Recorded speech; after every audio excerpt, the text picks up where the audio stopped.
When I first encountered this magnificent buck, he was in full velvet, and never ventured far from the shadowy woods.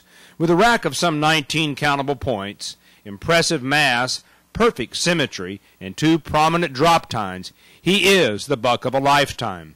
A week passed, and when I next saw him, he was still in full velvet, but just starting to show signs of shedding.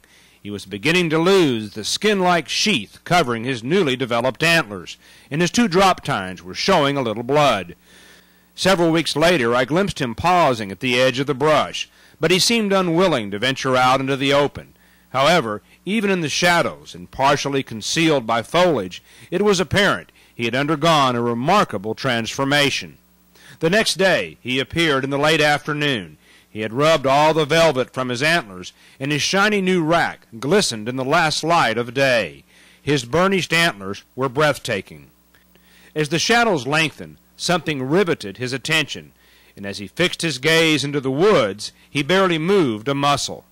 It may have been the approach of a distant rival that caught his attention. With ears laid back and back bristling up, he stalked menacingly in the direction of the interloper. The intruder apparently did not want a confrontation with this alpha buck, and no clash of antlers ensued. He returned to his territory and spent the remaining daylight in the company of a doe.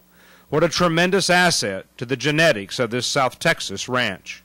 Richard Moore, News from the Outdoors.